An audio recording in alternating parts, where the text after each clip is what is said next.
Batallas napoleónicas en la península. Jugando con la historia.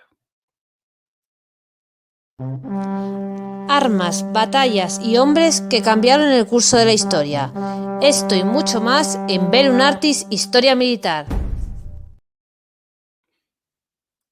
Hola a todos, bienvenidos a Bellum Artis Historia Militar. Hoy volvemos a jugar con la historia. Esta vez con un juego de mesa. ¿Un wargame? No. ¿Un juego de ordenador? No, exactamente. Vamos a jugar con un libro, juego de mesa. O donde estéis sentados, en un sillón, en un coche o donde queráis. Comenzamos el programa con la ayuda de un viejo amigo de Bellum Artis y otro nuevo amigo. Hola, ¿qué tal? Luis y hola, David. Muy Hola buenas. Francisco, ¿qué tal? Pues Luis está como, bueno, responsable de Draco Ideas, una de las empresas españolas más importantes de juegos de mesa, de Wargames, y David Soria como asesor histórico y en este caso también como miembro o amigo de la comunidad Bellum Artis. Pues Luis, David, vais a hablar de un libro de juego, ¿no? Un juego, libro tablero, ¿no? ¿Cómo es exactamente el concepto, Luis? Sí, el libro de batallas napoleónicas en la península, realmente es un wargame con formato libro. Tiene la ventaja de que tiene ese formato libro que nos permite tenerlo muy recogidito y que lo podemos llevar a cualquier parte.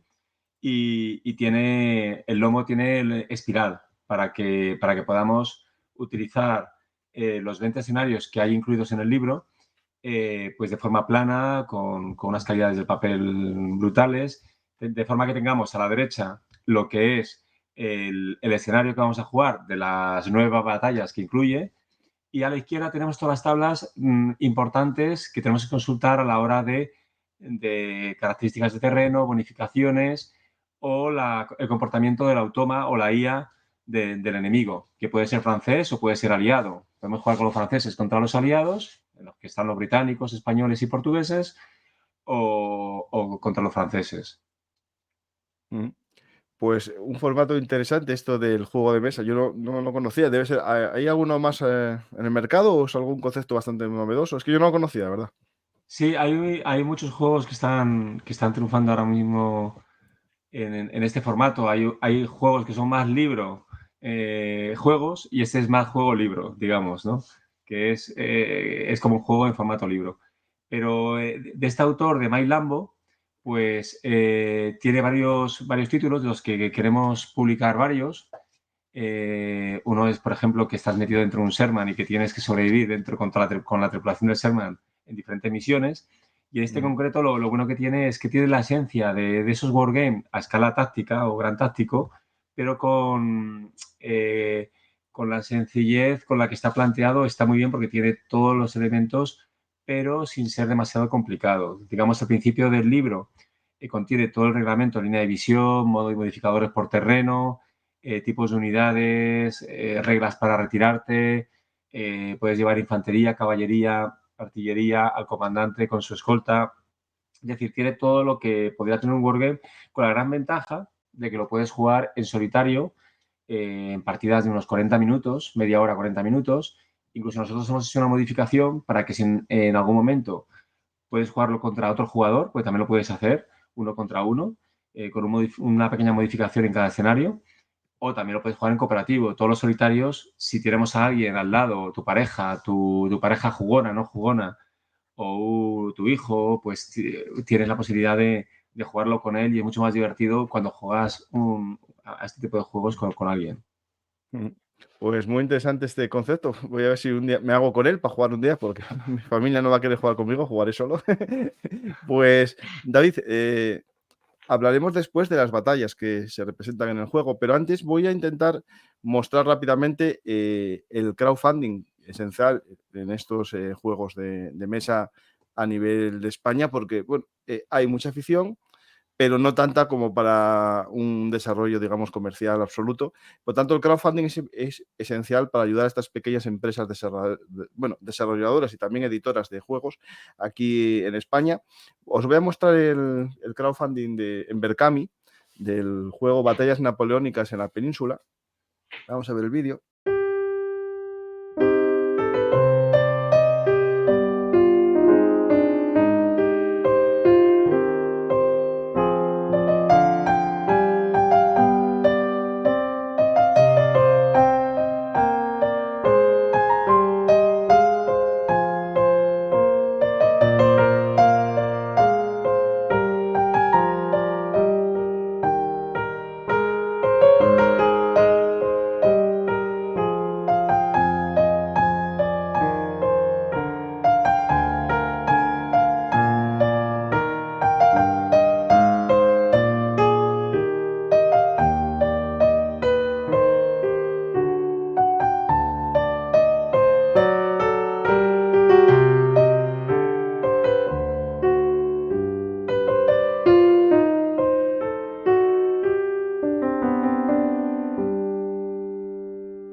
aquí tenemos lo que nos estáis explicando vosotros, por lo tanto, a partir de aquí ya lo vemos. Lo Es interesante. algo que se veía, es un prototipo, pero bueno, el juego tiene 20 escenarios y lo bueno es que tienes a la derecha mapa, a la izquierda todo lo necesario para poder jugarla y el comportamiento de la IA. Y luego nosotros en la campaña de Berkami pues regalamos una plancha de fichas para que la gente se lo pueda desbloquear, una plancha profesional y pueda jugar con esas fichas. Estos libros normalmente van con un QR o un sitio donde te puedes descargar diferentes modelos de fichas, marcadores, y cada uno incluso los puede personalizar y demás, pero nosotros quisimos evitar ese trabajo manual a los mecenas para que directamente lo compraran y lo tuvieran. Pero la ventaja de los libros es que al final el formato que tienes es muy, muy chulo y bueno, que puedes llevarlo a cualquier parte.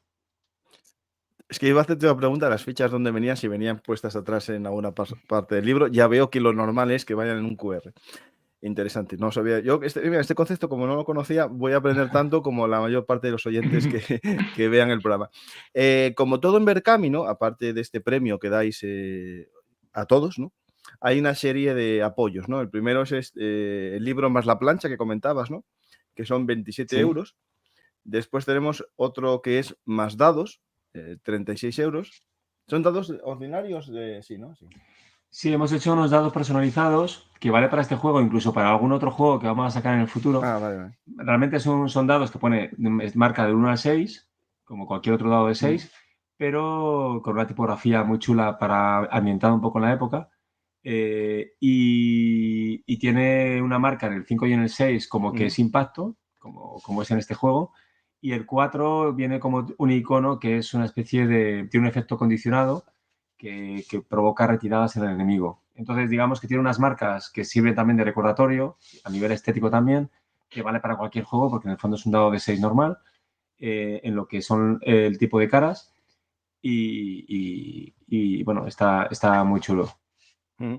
Después tenemos, bueno, otra que va subiendo ya y aquí ya viene con 77 miniaturas. Este ya es más chulo, este ya va Sí, con... es que nos venimos un poquito arriba porque vi unas miniaturas de unos amigos que tienen una empresa que se dedica a hacer miniaturas profesionales en diferentes escalas de miniaturas históricas, están muy especializados en miniaturas históricas y además tienen una gama de miniaturas muy buenas de época napoleónicas y unas en concreto son de escala 10 milímetros, que son muy pequeñitas, pero se ven muy bien los rasgos y, y estas miniaturas, estuvimos haciendo pruebas y encajan perfecto en las casillas, porque digamos que las unidades tienen fuerza 1, 2 o 3, en el caso de infantería y caballería, y en el caso de artillería tienen fuerza 1 o 2.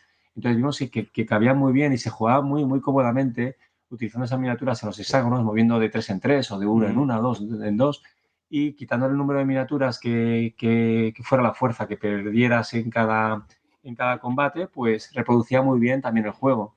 Entonces, tanto por su punto de coleccionismo, por lo bonito que queda en mesa, encima del mapa, y bueno, y la gente ya que lo pinta o demás, pues puede quedar espectacular, pues quisimos incorporar estas miniaturas. Y la verdad que ha sido todo un éxito, porque en una caja pequeña meteríamos estas 77 miniaturas más una de una especie de bandera que utilizamos como marcador de turno.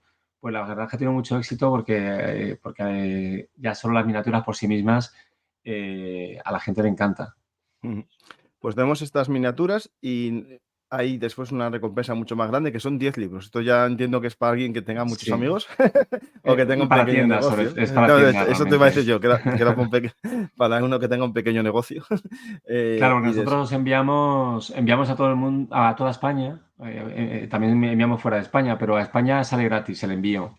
Entonces, aunque sean 2 amigos, 3 amigos, podrían pedir una y luego en el Pledge Manager, o sea, después de la campaña pueden añadir más libros y tal, pero sobre todo está preparado esto está hecho para tiendas, sí. porque los envíos a España van a ser gratuitos, entonces ellos no tienen la necesidad de reducir costes en función de juntarse varios, ¿no?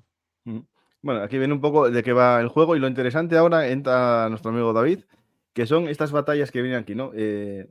básicamente voy a hablar de alguna de ellas y la idea es explicar un poco qué importancia tuvieron estas batallas, porque no son, claro, no son las más grandes tampoco de la Guerra de Independencia, ¿no? Algunas son, por ejemplo, la batalla de Rolixa, Vimeiro, Sagún, Cacabelos, La Coruña, Talavera, Chiclana Barrosa, esa tenemos un programa aquí en Belunartis, Sabugal y Fuentes de Oñoro, ¿no? Sí. Antes de que comente David, un pequeño apunte. El autor es británico, entonces... Tira pa' ahí, ya me estaba fijando yo. Entonces, este primer volumen, porque estamos hablando con él para hacer otro tipo de escenarios en los que hay batallas con participación principalmente española o totalmente española, como por ejemplo la batalla de Bailén. Y en este en concreto tiene como nexo de unión que entre los aliados están siempre los británicos, a veces con portugueses, a veces con españoles y otras veces incluso con portugueses y españoles. Pero obviamente no son los más importantes, pero son muy importantes también. Pues tenemos algunas batallas, por ejemplo, claro, nos vamos David, a batallas primero del ejército de Wellington, ¿no? De este ejército portugués, ¿no? Efectivamente. Británico-portugués. Realmente lo que vemos en este juego es el protagonismo. Bueno, también nuestros fans de la época napoleónica echarán también de menos la batalla de la Albuera, o también conocida como batalla de Salamanca, que es una de las grandes victorias, la gran victoria decisiva quizás de Wellington en este escenario. Pero como bien comentaba Luis, aquí lo que hemos recogido son una serie de encuentros de menor entidad, menos conocidos, y donde efectivamente los grandes protagonistas son las fuerzas británicas y, a partir de 1810, pues el ejército regular portugués, que ha sido reconstruido después de la ocupación napoleónica con la ayuda de los británicos. Son, por así decirlo, el buque insignia, ¿no?, de este juego, el protagonismo de la intervención británica de la fuerza expedicionaria, que es enviada por los británicos ya muy, muy pronto, en 1808, primero para proteger a Portugal frente a la intervención francesa, inicialmente con ayuda española, y después también para aprovechar las circunstancias y a respaldar en la medida de lo posible a España frente a la ocupación de Napoleón, una vez los británicos se detectan o se dan cuenta de que España, de que sobre todo la población y las autoridades locales no van a jurar lealtad en su mayoría a Francia, no se van a volcar, no van a obedecer, por así decirlo, a la conquista francesa, y están decididos a resistir contra el invasor.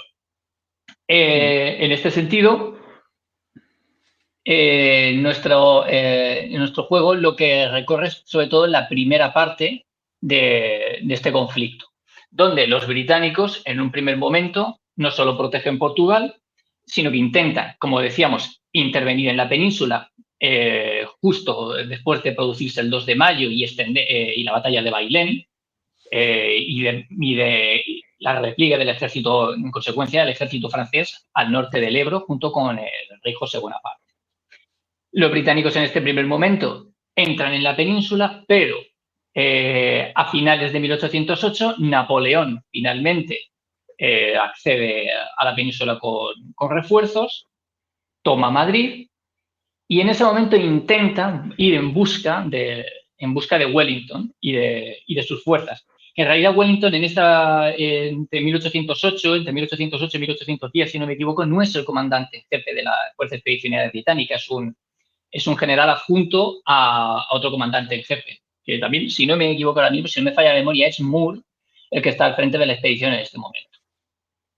Napoleón intenta marchar contra las fuerzas británicas, interceptarlas, y ahí es donde se produce, por ejemplo, una de las batallas de este juego, que es la defensa de La Coruña. Tras atravesar prácticamente en pleno invierno los pasos de la cordillera Cantábrica, el ejército británico, y además sufrir una gran cantidad de bajas, más bien casi al puro estilo de la campaña de Rusia, que luego sufrirá Napoleón en 1812, los británicos consiguen atrincherarse en La Coruña a la espera de que la Royal Navy, la Armada Británica, les saque del apuro. Y también, en este caso, reproduciendo otra batalla que los británicos van a conocer, va a ser casi recuerda un poco a la evacuación de la fuerza expedicionaria en Dunkerque en 1940. Sí, sí. Es una de las retiradas gloriosas británicas de siempre. Efectivamente, porque de hecho, además, la operación, una vez llegan a La Coruña, los británicos consiguen aguantar muy bien la presión francesa y la evacuación es finalmente un éxito. Pero atrás en Portugal han quedado 10.000 efectivos del ejército británico que van a ser los que consigan mantener Portugal, al menos lo que es la ciudad de Lisboa en concreto, bajo control británico. Y este va a ser el cuartel general, el punto de arranque realmente de la intervención británica a lo largo de la península en los años sucesivos en este escenario. Porque, lógicamente, la intervención de Napoleón refuerza la ocupación francesa, que de todas formas, sometida a la intensa presión de la guerra de guerrillas, con todos sus matices, pues no deja de ser razonablemente tenue. Es decir, los franceses ocupan las grandes ciudades, no consiguen apenas apoyo real de la población, solo hay unos cuantos afrancesados que les respaldan políticamente. Su posición en general es la de un ocupante que tiene que estar empleando la fuerza perpetuamente para poder mantener un control que, según se decía en la época, un poco en los chascarrillos y en los comentarios más o menos ufanos del periodo, se decía que realmente los franceses en España no controlaban más allá de la sombra que proyectaban sus propios soldados sobre el terreno. En estas circunstancias, no obstante, la posición de Francia es bastante más fuerte que la de inicio de 1808. Hay que tener en cuenta que, junto con Bailén, los franceses prácticamente fracasan en casi todos los escenarios, en todas las expediciones que desde Madrid lanzan a distintos puntos de la península. Poco a poco, a partir de 1809, los franceses van acorralando a la Junta Central, que es, por así decirlo, el gobierno provisional. Recordemos que en España en ese momento, pues Carlos IV ha abdicado en Napoleón y Fernando VII antes ha abdicado en su padre después de la famosa conjura de Aranjuez, y ambos están cautivos en suelo francés, en distintos puntos, lógicamente, del Imperio francés. Con lo cual, carente de sus monarcas, en ese momento, por las autoridades locales, primero se habían organizado en juntas provinciales y después crean la Gran Junta Central, que es el germen de lo que entendemos como las Cortes de Cádiz. ¿Por qué en Cádiz? Bueno, esto ya es bastante conocido, pero me permito el lujo de volver sobre ellos, porque precisamente el paulatino avance de la ocupación francesa y sobre todo de lo que son sus ejércitos y de la capacidad que tienen estos para hacerse con el control de ciudades como Córdoba y Sevilla, lo que hace es obligar al final a esta Junta Central a ir evacuando los distintos lugares donde se asienta hasta atrincherarse en Cádiz, una ciudad que por sus características es perfectamente defendible, resiste el asedio francés durante todo el conflicto y, lógicamente, el secreto de este éxito está, lógicamente, en el apoyo de la propia Armada Española y, por supuesto, también de la Royal Navy, que es son las que se ocupan de mantener la línea de suministros para la defensa. Al mismo tiempo, Wellington, después de la batalla de La Coruña, es el nombrado comandante en jefe de la expedición británica en Portugal y hace poco más o menos lo mismo que en Cádiz, para entendernos, con la ciudad de Lisboa. Construye además toda una serie de líneas defensivas en torno a la ciudad y se propone que para la próxima vez que los franceses intenten invadir Portugal, crear lo que entenderíamos como una táctica de tierra quemada para que los franceses tengan totalmente difícil aprovisionarse sobre el terreno, que es la gran táctica logística empleada por Napoleón, la gran innovación, ¿no?, empleada por Napoleón en este periodo. Es la capacidad para que un ejército francés se pueda mover con mucha rapidez sobre el terreno y superar a sus enemigos. ¿Perdón? No, sí. Simplemente para poder moverse con rapidez sobre el terreno y superar a sus enemigos en maniobrabilidad y estratégicamente, precisamente la gran innovación es aprovechar el terreno, vivir sobre el terreno y beneficiarse de los suministros que le produzca el territorio sobre el cual está en marcha. Bien, lo que intenta precisamente Wellington es evitar esto. y se atrinchera en Lisboa tras la triple línea defensiva de Torres Vedras. Y además, por supuesto, contando con la Royal Navy de nuevo para mantenerse aprovisionado. La operación es un éxito, aunque en principio hay una parte de lo que son las élites gobernantes de Portugal que se han quedado atrás y de la población que no recibe esta táctica de tierra quemada en lo que va a ser la ruta prevista de los franceses a través de Portugal. No es muy bien recibida. Los portugueses y los británicos consiguen resistir la embestida del ejército francés. De hecho, sin necesidad siquiera realmente de entablar una gran batalla como tal, un encuentro a gran escala contra el gran ejército francés que se les viene encima, los británicos consiguen primero obligar a los franceses a replegarse de las inmediaciones de Lisboa, porque logísticamente no tienen suministros. Y acto seguido a replegarse ya a territorio español. Es en este momento cuando Wellington intenta una vez más penetrar en la península, derrota a los franceses en Salamanca y consigue entrar en Madrid, obligando al núcleo del poder francés en la península, a José I y su gobierno, una vez más a evacuar la ciudad.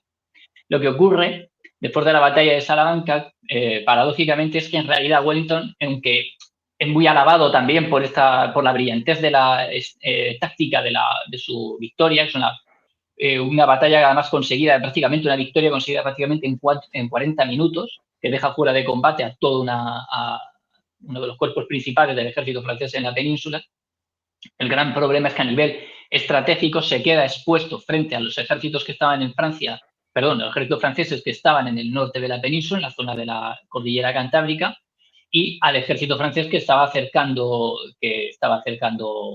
Cádiz, en la región de Andalucía, lo cual obliga a su vez a Wellington en un momento dado a renunciar a los logros conseguidos y a replegarse de nuevo hacia Portugal. Es un poco el escenario donde más o menos se cierra el abanico de encuentros de este juego. Luego, con posterioridad, lógicamente, el ejército británico, ya mejor coordinado también con las fuerzas españolas, volverá a penetrar, aprovechando además el debilitamiento de la presencia francesa de nuevo en la península. En este caso, primero porque se drena gran cantidad de tropas para la campaña de Rusia, lógicamente, y luego también por el propio resultado de la misma y el paulatino desplome del poder francés en el continente europeo. Pues estas circunstancias permiten precisamente a Wellington aprovechar el escenario para derrotar nuevamente a los franceses, por ejemplo, en Vitoria, y expulsarlos definitivamente de la península en 1813. Ya en este contexto, en la campaña del citado año, los españoles, fuerzas portuguesas y, por supuesto, los británicos van a entrar en el imperio francés después de haber recuperado la península, las zonas también que habían sido incorporadas a este imperio, como Cataluña y la zona de las Vascongadas, atravesar los Pirineos y entrar en el sur de Francia. Por ejemplo, una de las operaciones más interesantes de esta última fase de la contienda es el asedio de Toulouse, en el cual participan también fuerzas combinadas británicas y españolas. Pues tenemos algunas de estas batallas, todas en este juego. Lo que me fijo, Luis, claro, por un tema del formato del libro, ¿no? Es que algunas batallas tienen como varios mapas, ¿no? Es decir, por ejemplo, la batalla de Rolisa tiene 3 mapas en la que, sí, digamos, vamos avanzando en el campo de batalla, ¿no? ¿O es el ancho? Son realmente, son 9 batallas en total las que se representan. Muchas son en Portugal, otras son en España. Y de todas tiene 2 escenarios, porque uno es por un bando y otro es por el otro, o bien el bando aliado o el bando francés. Y en el caso de Rolica, o como se pronuncia en portugués, eso, justo. Hay 4 escenarios, porque digamos que hay como 2 escenarios por ambos bandos. Es el único que tiene el doble de escenarios. Entonces, al final son 9 batallas, 20 escenarios. Pero no son exactamente simétricos, es decir, las misiones son más o menos las contrarias, es decir, si en la primera de Rolica con los británicos y portugueses, pues tenemos que combatir a los franceses conquistando un punto importante tras una colina, pues más o menos en el otro escenario en el que juegas con los franceses contra los aliados, pues es un poco lo contrario, ¿no? Pero con cambios sutiles, es decir, no son totalmente espejo. Entonces, bueno, cada escenario es muy diferente entre sí. En unos tienes que atacar, como sea, en otros tienes que ocupar una posición antes de que terminen los 10 turnos, en otros casos tienes que acabar con el enemigo o acabar con el comandante o diezmar las tropas enemigas en un determinado área.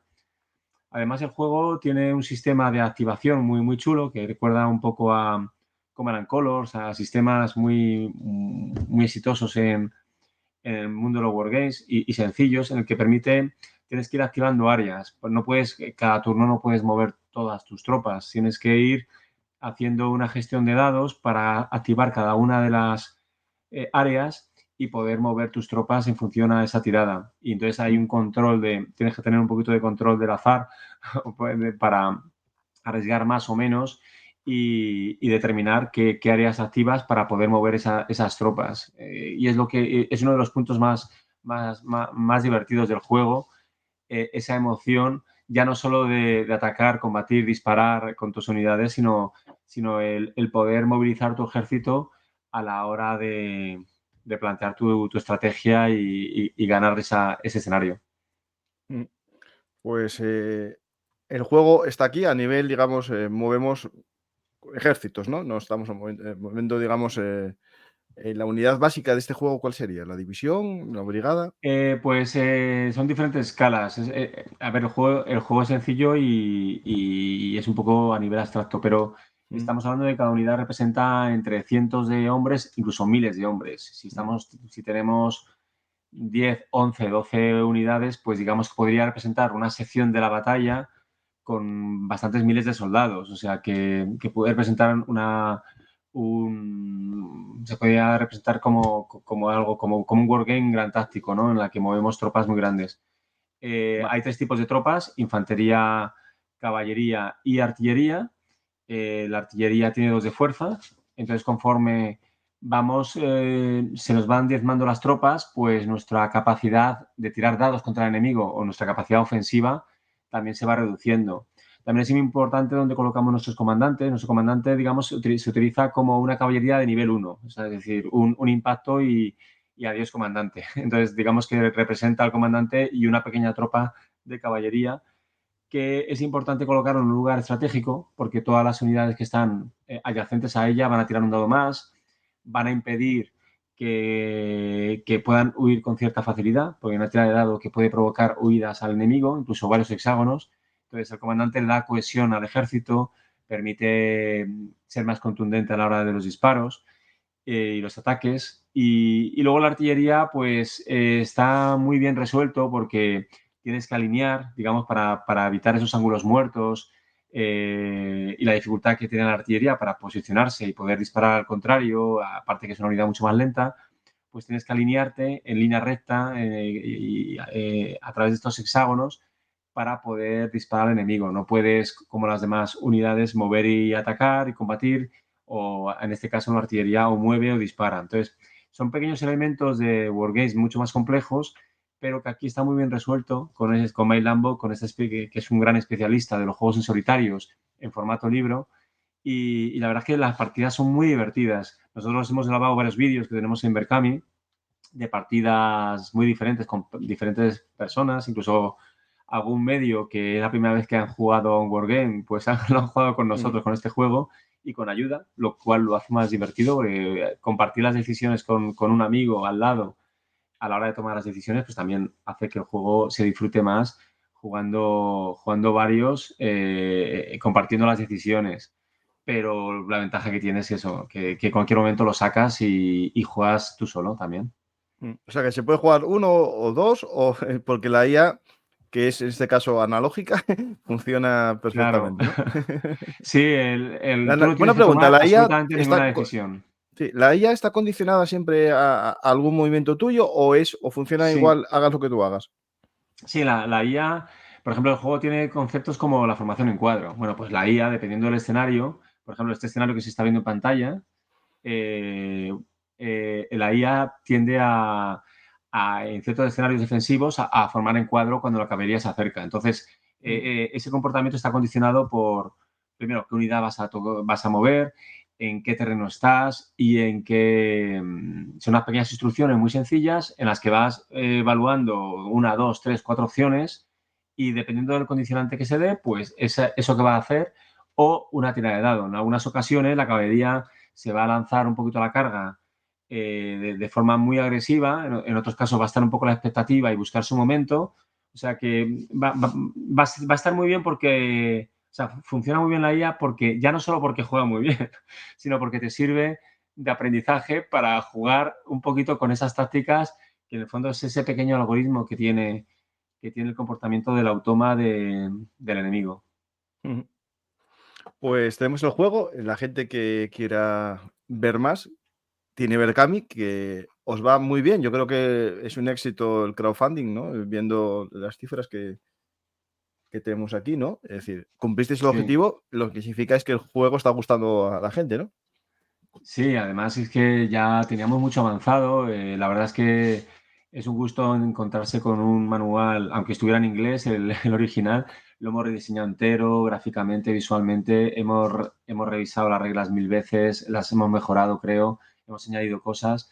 Y lo bueno es que el juego ya prácticamente lo tenemos en imprenta, a falta de validar archivos y hacer pruebas de impresión y tal, por lo que creemos que para marzo, como muy tarde, para marzo del 2025 lo hemos entregado. Y espero que sea uno de muchos y podamos incluso hacer un volumen 2 de este libro, en el que un pequeño libro en el que podamos añadir más en ese segundo volumen, más escenarios, e incluso la batalla Bailén, la batalla Vitoria, como ha contado David, y otras muchas que también que nos den nos reflejen esa parte de las batallas que no están en este volumen porque serían demasiadas. Y además jugar con fichas que fueran más representativas, no solo de los aliados con los británicos como protagonistas en muchos casos, sino que estén las tropas españolas o las tropas portuguesas. Pues tenemos aquí el juego, el que quiera que le eche un ojo y que se anime porque parece un éxito completo. Significa que vuestros productos son de mucha calidad porque tengo varios de ellos. Draco es un buen producto español. Gracias. Y importante, fiel a la historia, en este caso para jugar con ella. Es decir, al final el resultado será distinto, David, que lo que nos jugamos en la historia, pero la base inicial, ¿no? Es muy histórica, ¿no? Totalmente. Me parece un juego que dentro de su sencillez es una de las grandes virtudes, siempre lo comento, de los juegos de Dracoideas desde que los conozco, primero como aficionado y luego como colaborador estrecho junto con Luis en el desarrollo de varios. Me encantan los subsistemas porque son a la vez, dentro de su sencillez, se aprenden muy rápido, los dominas también con relativa rapidez dependiendo del juego y también de tus habilidades. A la vez son tremendamente fieles a la historia y sin embargo siempre te dejan, no son deterministas, siempre te dejan la puerta abierta para que tú te las ingenies para evitar los errores, las meteduras de pata del general de turno e intentar conseguir darle la vuelta a los acontecimientos, lo cual te termina de dar un saborcillo especialmente interesante. A mí siempre como historiador y como aficionado a los wargames, los juegos de tranquilidad me parece recomendable es quedarse corto. Entonces, os animo de verdad que, aparte de, lógicamente, de batallas napoleónicas en la península, exploréis, los que no nos conozcáis, nuestros juegos, que seguro que encontréis todavía más material que os atraiga. Seguro. Pues Luis, muchas gracias. Y la última cosa de que nos tienes que animar a participar en el crowdfunding a los que no lo hayan hecho y también Por a supuesto. conocer el resto de productos de Dracoideas. Luis. Pues muchas gracias por presentar nuestros juegos y nuestra editorial y bueno, animar a la gente que vea los vídeos, vea las partidas, lo divertido que es y no hay una forma mejor que conocer la historia como jugando con ella. Sí, sí, coincidimos los tres en esto. Pues ahora os dejo con un reto, que no es un juego, es un día volver a hablar en profundidad de las batallas de este juego. Básicamente podemos decir la campaña peninsular, ¿no?, de los británicos en la guerra del francés, como llamamos los españoles, o la guerra de independencia, conocida en la literatura y en la historiografía británica como la guerra peninsular, ¿no? Os invito a volver ahí y en profundidad tratar el tema, si os apetece, David y Luis, y así también hablamos de las batallas del juego. Muy bien. Pues será un placer. Nos vemos, David, y tampoco nos olvidamos de Roma, que es nuestra pasión común.